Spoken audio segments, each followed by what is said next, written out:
Okay, good morning from sunny Shanghai. Come with me whilst I go do some apartment searching. Let's go. The biggest of the Shanghai districts is Pudong, to the right of the Huangpu River. Its apartments are also pretty reasonably priced, so I decided to start the search here. As you can see, this one was pretty modern, renovated last year, but the layout left a lot to be desired. I thought the bathroom was a bit small and the bedroom not nearly big enough. Actually, the only thing I did like, other than the decoration, was the view from the 22nd floor. I imagine it's probably quite noisy, isn't it, with the road there? It's a higher floor. It's better than the lower floor. At $7,200, or just around $1,000, and a 15-minute walk to the subway, I decided to head to the next viewing. How much is it, sorry? 63 is okay. Okay, second apartment of the day. 6,300 yuan for this one, or just over $900.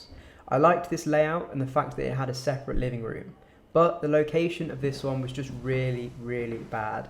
Too far from the subway station, and it would have taken me about an hour and 15 minutes to get to work, which obviously isn't ideal. Third apartment now up, and again it was just too far from work, which is a shame because it was really nice. I liked the layout of this one. It even had a patio area, which was quite cool, although I doubt I'd have gotten much use out of it, especially in the freezing winter months. This one ask price 6.2. Negotiate. 6.2. Yeah. Can negotiate.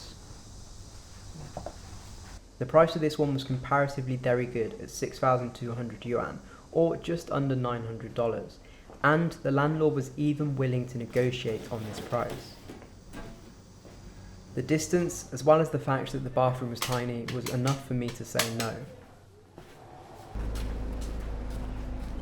At this point, the locations of the apartments I was shown started getting better and better, as you can see from the view of the Lujiazhe skyline in the distance. This one ask for 6.8. 6.8? Yeah, can negotiate.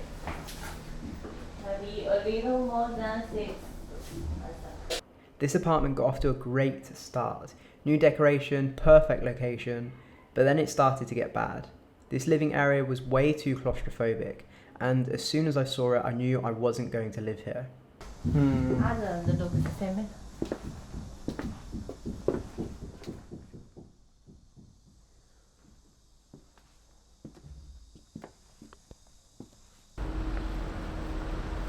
Okay, so just finished with those 3 apartments. Out of those 3, I really liked the first one. I mean, the living space towards the back was a bit of a waste, and the hallway was very big, which takes up obviously some of the square footage that you're paying for. The final 2 that we saw, they were okay.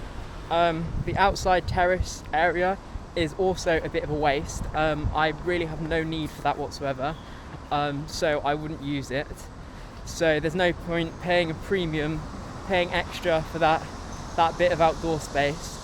Also, they were on the ground floor. It's a really nice area, so if they weren't on the ground floor, then it would have been a really nice view, but unfortunately it's just going to be noisy and just all round it's a bit of a negative. I know there's better apartments out there, so just going to carry on looking really.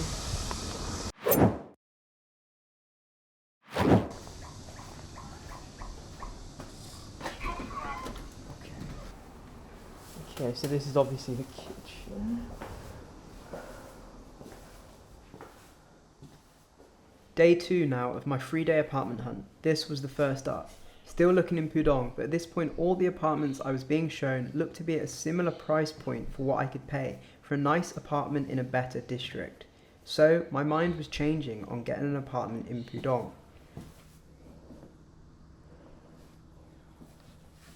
This one in particular felt to me a bit too much like it was a hotel room, so I decided to move on to the next. How much was this one? This one was 6.8. 6.8. 6.8. Okay. Bit annoying when the guy scoots off on his scooter and tells you to meet him there, and then tells you it's on the top floor. Then when you get there, you realise he sent you the wrong address. Apartment 2 was nice, layout was pretty good and the furnishings were decent enough. The only problem was the community wasn't as nice as some of the others I had seen. There was nothing nearby in terms of shops or restaurants, and it was on the top floor of a building with no elevator, which in itself adds an extra 5 to 10 minutes onto your commute each morning. So how much was this one? I talk with the landlord. Need maybe 6,500. Okay, just heading now to apartment number 3. First two I saw, pretty nice. Around the 7,000 mark.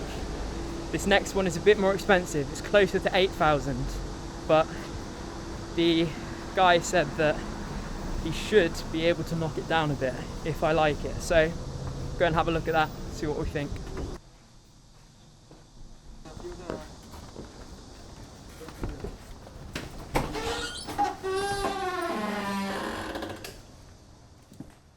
Apartment 3 just really wasn't nice in my opinion, especially the layout. Having a sink in the living area just wasn't what I was looking for. Plus, it was way more expensive than it was worth. Also, the agent told me it was a 10-minute walk to the nearest subway station. How far to the subway? I think maybe 10 minutes. But as it was the last apartment of the day, I walked there after finishing the viewing, and it definitely took longer than 10 minutes.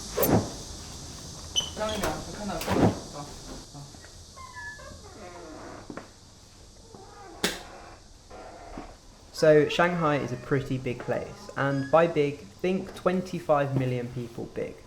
Because of that, it's split into districts, each with their own merit. From what I'd heard prior to moving to Shanghai, the district of Jing'an was my preferred location to live in, simply because it's the place where the majority of expats are. It also is pretty much central and has loads of bars and restaurants, which is a big advantage. So I decided to take a look at a few apartments in Jing'an. This was the first. 这个多少钱？估计6,700左右。地铁站在哪里？交通大学。 Okay, that one was almost perfect. Okay, number 1 down. That one was really, really nice to be fair. The community, very, very nice as well. Apartment was pretty spacious, pretty modern, pretty clean. So I think I'm going to give that one a 9 out of 10. He said it was about 6,800, 6,700. Could probably take that down even more. I've got 4 or 5 apartments to see today, all around the same area. So that's number 1 down. Let's go see number 2.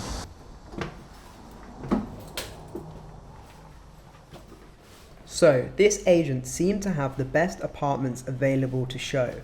This one was great, almost exactly how much I wanted to spend, and was in a pretty decent area. The furnishings were nice, the layout was nice, and it had some cool features like a patio balcony seating area and a front door that opened literally into the street. Also, the same price as the first one. 6,800. 6,800. D2 Zan Zanali? Jiangsu. This one is Jiangsu Road. I was actually very close to taking this apartment, but in the end it came down to 2, which I really liked, and I liked the other one a tiny bit more. Maybe 10 minutes to 12 minutes. That was apartment number 2 out of number 5. I kind of like the fact that it's just on the street. It's not really like part of a community. Some of the apartments take you 5 or 10 minutes to actually get out onto the street, which obviously adds time onto your commute. So it's kind of nice that it's just on the street. That apartment was pretty nice. I think it's about equal in size to the first one. I do like the decoration a little bit more though, and there's a nice big space for a desk. I really like the setup and the fact that it's got an outdoor space as well. An outdoor space that isn't too big, so it doesn't add that much value onto the rental price, but it's big enough that you can actually use it and enjoy it. On to the next one now, let's go.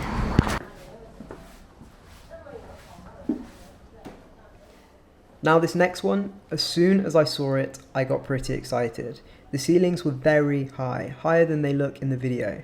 It had so much potential. It was very spacious, had a pretty big south-facing window, and the community was nice. But the best thing about this apartment was the location. It was surrounded by shops and restaurants. It's in central Jing'an, and it was right next door to the subway station.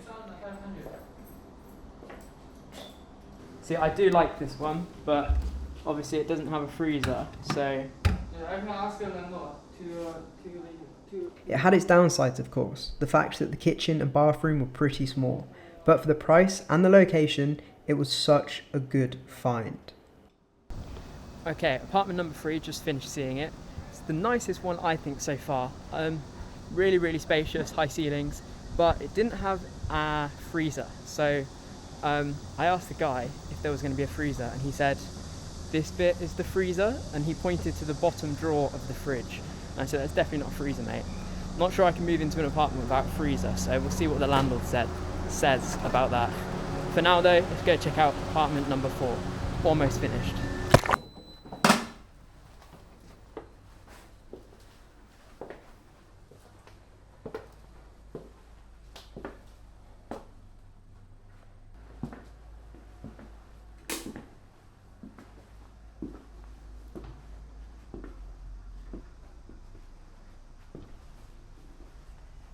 Okay, apartment number 4, complete, nice area, but a bit expensive, and also it takes about an hour and a half on the subway to my new job. So realistically, if I was to pick that apartment, it would be no different than staying at my girlfriend's house. It's just too far. So we'll go see what number 5 is saying, but I think we've already seen the best one for today. Okay, apartment number 5, realistically there's building work being done outside, so it's going to be super noisy. It's on the 6th floor and there's no elevator, so that's an extra 5 or 10 minutes to add on to the commute each day. It's 10 or 15 minute walk to the subway station, and it's about an hour and a half away from my work, so it's a big no for me. So that means that the apartment hunt for today is over. The best one I saw, my favourite, would have to be apartment number 2, I think. Whether I take it off the market or not, I still haven't decided yet. Make sure you subscribe to continue watching my apartment hunt, and I'll see you in the next one.